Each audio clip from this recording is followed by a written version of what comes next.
ये आकाशवाणी पटना है। अब आप अभिषेक दास से प्रादेशिक समाचार सुनिए। पहले मुख्य समाचार। राज्य के बाढ़ प्रभावित इलाकों की स्थिति में कोई सुधार नहीं। गंडक, बागमती, कमला बलान, कोसी और महानंदा नदी का जलस्तर कई स्थानों पर खतरे के निशान से ऊपर। विकासशील इंसान पार्टी के प्रमुख मुकेश सहनी के पिता जीतन सहनी की संदिग्ध परिस्थितियों में मौत, स्थानीय लोगों ने हत्या की जताई आशंका। पटना उच्च न्यायालय ने बहुचर्चित ब्रह्मेश्वर मुखिया हत्याकांड मामले में आरा की निचली अदालत में चल रहे ट्रायल पर रोक लगाई। और प्रदेश में पंचायत वन महोत्सव शुरू। 15 सितंबर तक चलने वाले अभियान के तहत 5.5 लाख पौधे लगाने का लक्ष्य। अब समाचार विस्तार से। प्रदेश से होकर गुजरने वाली अधिकांश नदियों के जलस्तर में बढ़ोतरी के कारण बाढ़ की स्थिति में कोई सुधार नहीं है। केंद्रीय जल आयोग से प्राप्त जानकारी के अनुसार गंडक, बागमती, कमला बलान, कोसी और महानंदा नदी का जलस्तर कई स्थानों पर खतरे के निशान से ऊपर बना हुआ है। वहीं गंगा नदी के जलस्तर में भी लगातार बढ़ोतरी देखी जा रही है। नदी का जलस्तर पटना के गांधी घाट और भागलपुर के कहलगांव में चेतावनी के स्तर को पार कर गया है।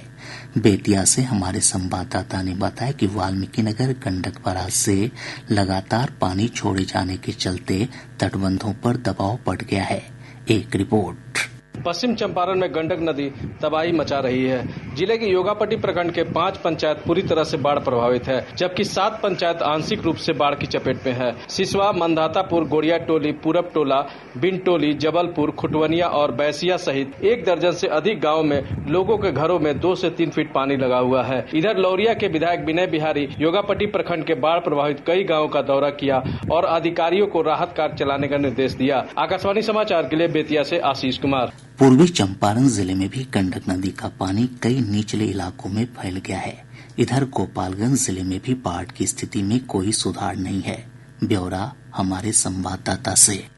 गोपालगंज सदर प्रखंड के रामपुर टेंगड़ाही पंचायत के रजवाही और सिमराही गांव पूरी तरह बाढ़ के पानी से घिर चुके हैं। बाढ़ प्रभावित लोग पिछले 1 सप्ताह से सड़कों पर अस्थायी आशियाना बनाकर रहने के लिए मजबूर हैं। कुछ बाढ़ प्रभावितों ने आकाशवाणी समाचार के साथ बातचीत की। बहुत पानी की स्थिति खराब बा। हमने के पूरा पानी हो गई घर दुआर में। हमने के खेती बाड़ी सब दहा गई। हमने के माल जाल लेके भाग के बांधा पाइल बन अनाज पानी सब निकाल के आदमी चौकी कुछ पे बिगले बैठे रोडे पर बनताते। आदमी चौकी की धोके बनावता खाता। गंडक नदी से बाढ़ है तो पानी घुस गई तो पानी होने का हमने दिकदारी बताई में से कल में से चापा कल में से पानी भर के ले जाने से तो पिए से पानी में डूब जाने से तो बताए लो कोनो चीज नहीं खिले देते हमने के मदद नहीं खिले कर।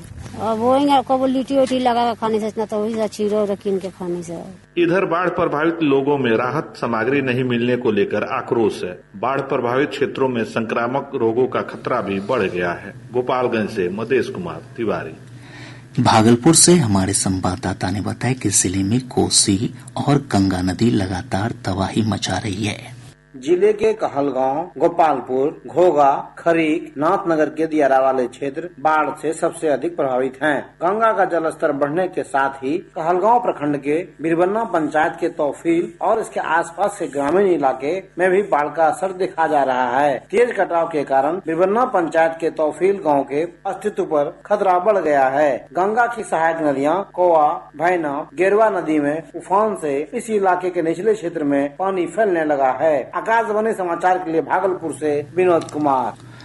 सुपौल से हमारे संवाददाता ने बताया कि कोसी नदी के जलस्तर में एक बार फिर से बढ़ोतरी देखी जा रही है। एक रिपोर्ट।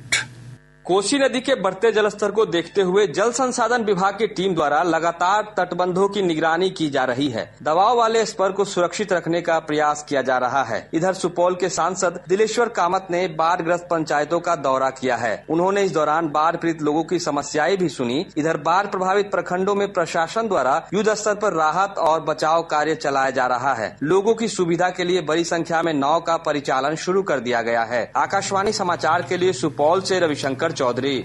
मुजफ्फरपुर से हमारे संवाददाता ने बताया कि बागमती नदी के जलस्तर में वृद्धि होने से निचले इलाकों में बाढ़ का खतरा बढ़ गया है। मुजफ्फरपुर में बागमती नदी के जलस्तर में वृद्धि के कारण औराई और कटरा प्रखंड के दर्जनों पंचायत में बाढ़ की स्थिति उत्पन्न हो गई है। कटरा प्रखंड का गंगिया पट्टी वार्ड नंबर 3 चारों तरफ से बाढ़ के पानी से घिर गया है। लोग बांस का मचान बनाकर रह रहे हैं। ग्रामीणों का कहना है कि अभी तक जिला प्रशासन की ओर से नाव की व्यवस्था नहीं की गई है, साथ ही किसी प्रकार की सरकारी सहायता भी नहीं मिल रही है। इस बीच कटरा की अधिकारी मधुमिता कुमारी ने बताया कि जिला प्रशासन और जल संसाधन विभाग के साथ समन्वय बनाकर राहत और बचाव के लिए आवश्यक तैयारी की जा रही है। आकाशवाणी समाचार के लिए मुजफ्फरपुर से कौशल किशोर कौशिक। दरभंगा में कमला बलान, बागमती, करेह, कोसी और अधवारा समूह की नदियों में लगातार पानी बढ़ रहा है। कमला बलान नदी के दोनों तटबंधों के बीच बसे 10 गांव बाढ़ की चपेट में हैं। इधर शिवहर, मधुबनी और सहरसा जिले में भी बाढ़ की स्थिति में कोई सुधार नहीं है। प्रदेश में मानसून कमजोर पड़ गया है। मौसम विज्ञान केंद्र पटना के वैज्ञानिक एस.के. पटेल ने बताया कि अगले 72 घंटों के दौरान राज्य में मानसून के प्रभाव से बारिश नहीं होने की संभावना है। इस दौरान तापमान और उमस में बढ़ोतरी होगी। उन्होंने बताया कि स्थानीय कारकों के प्रभाव से हिमालय के तराई वाले क्षेत्रों में कुछ स्थानों पर बारिश हो सकती है। अगले 48 से 72 घंटों के दौरान मौसम की गतिविधि में कमी के कारण बादलों का बनना भी कम कर देगी। अब अच्छी बारिश के अभाव में उमस की स्थिति बढ़ाएगी। दिन के तापमान बढ़ने लगेगा और हवाएं हल्की हो जाएगी। मौसम की यह स्थितियां खासकर दोपहर और शाम के समय असुविधा और बेचैनी बढ़ा देगी। ऐसे में स्थानीय कारणों के चलते दक्षिण भागों के बनिस्बत तराई वाले क्षेत्रों में कुछ जगहों पर वर्षा होने का पूर्वानुमान है। विकासशील इंसान पार्टी के प्रमुख मुकेश सहनी के पिता जीतन सहनी की संदिग्ध परिस्थितियों में मौत हो गई। प्राप्त जानकारी के अनुसार दरभंगा जिले के बिरौल थाना क्षेत्र के सुपौल स्थित उनके आवास से शव बरामद किया गया। स्थानीय लोगों के अनुसार यह हत्या का मामला प्रतीत होता है। अपराधियों ने किसी धारदार हथियार से इस घटना को अंजाम दिया। पुलिस घटनास्थल पर पहुंचकर मामले की जांच कर रही है। पटना उच्च न्यायालय ने बहुचर्चित ब्रह्मेश्वर मुखिया हत्याकांड मामले में आरा की निचली अदालत में चल रहे ट्रायल पर रोक लगा दी है। न्यायमूर्ति संदीप कुमार की एकल पीठ ने एक याचिका पर सुनवाई करते हुए यह आदेश दिया। न्यायालय अब इस मामले की सुनवाई सीबीआई की ओर से दायर याचिका के साथ करेगा। प्रादेशिक समाचार आप आकाशवाणी पटना से सुन रहे हैं। ताज़ा समाचारों के लिए आप हमारे x handle AIR News_ Patna पर जा सकते हैं। सीबीआई की टीम ने नीट यूजी पेपर लीक मामले में हजारीबाग से एक व्यक्ति को हिरासत में लिया है।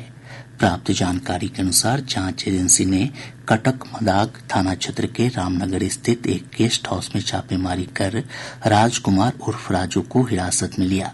सीबीआई को राजू के पास से कई महत्वपूर्ण कागजात मिले हैं। नीट यूजी पेपर लीक मामले के मुख्य आरोपी संजीव मुखिया की मुश्किलें बढ़ गई हैं। पटना सिविल कोर्ट ने आरोपी की अग्रिम जमानत याचिका को सीबीआई की विशेष अदालत में स्थानांतरित कर दिया है। विशेष अदालत मामले में सुनवाई की तारीख तय करेगा।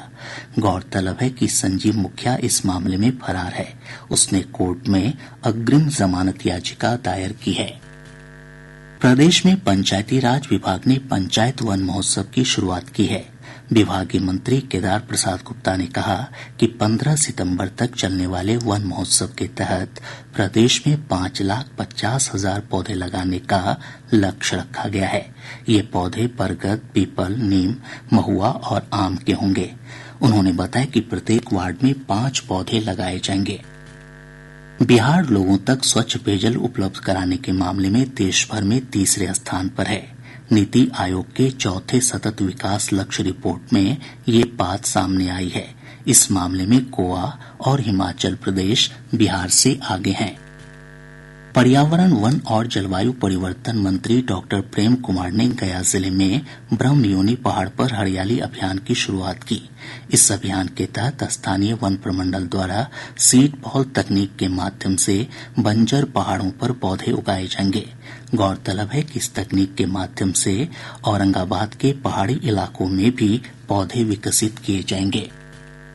पटना बख्तियारपुर 4 लेन पर ओवरब्रिज के पास आज तड़के हुए सड़क हादसे में 6 लोगों की मौत हो गई। प्राप्त जानकारी के अनुसार एक तेज रफ्तार 4 पहिया वाहन के सड़क किनारे खड़े हाईवा से टकरा जाने के कारण ये हादसा हुआ। 4 पहिया वाहन में 11 लोग सवार थे और ये सभी नवादा जिले के हिसुआ से पटना आ रहे थे। मणिपुर के जिरीबाम जिले में हुई हिंसा में शहीद हुए मधुबनी निवासी सीआरपीएफ जवान अजय कुमार झा का पार्थिव शरीर कल शाम पटना पहुंचा। राज्य के उद्योग मंत्री नीतीश मिश्र ने शहीद जवान के पार्थिव शरीर पर माल्यार्पण कर श्रद्धांजलि अर्पित की। शहीद जवान का अंतिम संस्कार आज उनके पैतृक गांव मधुबनी जिले के बांकी में किया जाएगा। प्रदेश में श्रावणी मेले के दौरान 9 जिलों में 110 स्वास्थ्य शिविर लगाए जाएंगे। स्वास्थ्य मंत्री मंगल पांडे ने इन जिलों के सिविल सर्जनों के साथ वीडियो कॉन्फ्रेंस के माध्यम से समीक्षा बैठक में ये निर्देश दिए। श्री पांडे ने बताया कि किसी भी आपातकालीन स्थिति से निपटने के लिए 83 एम्बुलेंस तैनात की जाएगी। पूर्व मध्य रेलवे श्रावणी मेले के अवसर पर श्रद्धालुओं की सुविधा के लिए 5 जोड़ी ट्रेन चलाएगा। रेलवे के मुख्य जनसंपर्क अधिकारी सरस्वती चंद्र ने बताया कि इस दौरान पटना और गया से मधुपुर के लिए, जयनगर से आसनसोल और रक्सौल तथा सरायगढ़ से देवघर के लिए एक जोड़ी स्पेशल ट्रेन चलाई जाएगी। उत्तर और दक्षिण बिहार को जोड़ने वाले राजेंद्र सेतु के सड़क मार्ग पर निर्माण कार्यों के चलते आज रात 10 बजे से कल सुबह 6 बजे तक वाहनों का परिचालन बंद रहेगा। राज्य के सामान्य स्कूलों में मुहर्रम की छुट्टी अब 17 जुलाई को होगी। पूर्व में घोषित अवकाश तालिका में 18 जुलाई की तिथि निर्धारित थी। इस संबंध में शिक्षा विभाग ने आदेश जारी कर दिया है। पंचायती राज विभाग द्वारा सोनपुर में पंचायत संसाधन केंद्र और प्रशिक्षण कार्यक्रम की शुरुआत की गई है। विभागीय मंत्री केदार प्रसाद गुप्ता ने पटना में संवाददाताओं से बातचीत में बताया कि इस केंद्र में पंचायत प्रतिनिधियों और अधिकारियों को प्रशिक्षित किया जाएगा। श्री गुप्ता ने कहा कि विकसित गांव के लक्ष्य की प्राप्ति के लिए गरीबी मुक्त और आजीविका उन्नत गांव समेत 9 बिंदुओं पर कार्य किए जाएंगे। मुंगेर में आयोजित under 17 Subroto Mukherjee football tournament के पहले बालक वर्ग के मैच में कटिहार ने औरंगाबाद की टीम को 6-0 से पराजित कर दिया। वहीं बालिका वर्ग में कैमूर, सिवान और मुंगेर की टीम ने अपने अपने मैचों में जीत हासिल की है। अब पटना से प्रकाशित प्रमुख समाचार पत्रों की सुर्खियां। आज के सभी समाचार पत्रों ने अलग अलग खबरों को प्रमुखता से प्रकाशित किया है। हिन्दुस्तान की सुर्खी है, स्कूलों को 5 श्रेणियों में बांट, शिक्षकों का होगा पदस्थापन। दैनिक जागरण ने लिखा है, निजी कंपनियों से बीएसएनएल में लौट रहे उपभोक्ता। दैनिक भास्कर की सुर्खी है, एएसआई ने 1700 अवशेषों के आधार पर माना भोजशाला मंदिर का हिस्सा। प्रभात खबर लिखता है, ब्रह्मेश्वर मुख्य हत्याकांड मामले में सीबीआई चार्जशीट रद्द करने के आदेश पर हाईकोर्ट की रोक। आज अखबार की सुर्खी है, पटना के 15 सीओ का वेतन बंद। राष्ट्रीय सहारा ने लिखा है, केपी शर्मा ओली चौथी बार नेपाल के प्रधानमंत्री बने। और अब अंत में मुख्य समाचार एक बार फिर। राज्य के बाढ़ प्रभावित इलाकों की स्थिति में कोई सुधार नहीं। गंडक, बागमती, कमला बलान, कोसी और महानंदा नदी का जलस्तर कई स्थानों पर खतरे के निशान से ऊपर। विकासशील इंसान पार्टी के प्रमुख मुकेश सहनी के पिता जीतन सहनी की संदिग्ध परिस्थितियों में मौत, स्थानीय लोगों ने हत्या की जताई आशंका। पटना उच्च न्यायालय ने बहुचर्चित ब्रह्मेश्वर मुख्य हत्याकांड मामले में आरा की निचली अदालत में चल रहे ट्रायल पर रोक लगाई। और प्रदेश में पंचायत वन महोत्सव शुरू। 15 सितंबर तक चलने वाले अभियान के तहत 5.5 लाख पौधे लगाने का लक्ष्य।